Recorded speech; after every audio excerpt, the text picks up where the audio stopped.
In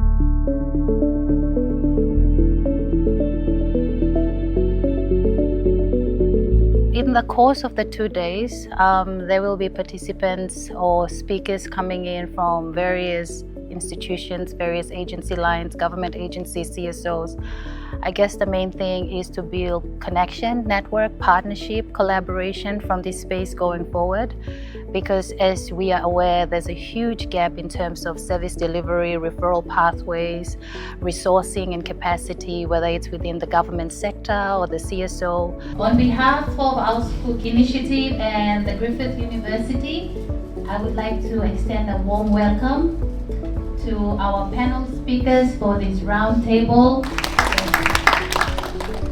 Such an impressive lineup that we have here in terms of understanding. It is really important for communities to be able to talk about gender-based violence, particularly in the context of disasters, because there can be situations where access is not possible in the immediate impact of a disaster.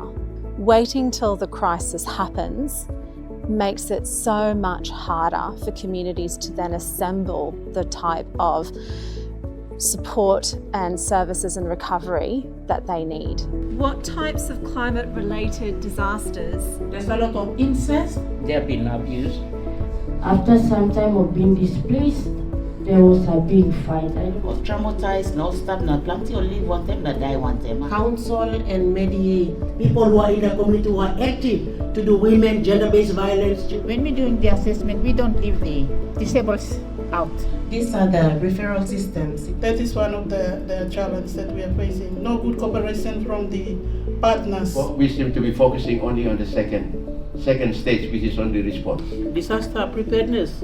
Women should be also part of it. For us at HausKuk Initiative, holding a space where allows us to come together, to bring practitioners, to bring experts, to bring first-line responders into the space, to have a conversation of reflecting and learning and sharing some of the experiences is very important, because oftentimes when these climate-related disasters happen, service providers are often stretched with limited capacity, limited resources, and so bringing everyone into the space to have a conversation is important for each and every one of them to hear who's doing what and where are the gaps in the space that we are all working in terms of addressing climate change related GBV cases here in Madang. Recommendations very specific to a particular group. Some kind of a training to the young women. We have to place women where it matters. Men and women's facilities at any safe house, at any displacement, must always be separate. More awareness on GBV. Government must work closely with the NGOs. The child should be well fed before they get to school. That's a concern, that's my concern. So in today's discussion, I learned from our panelists who are not only first-line responders during disasters, but they also provide support services to GBV survivors.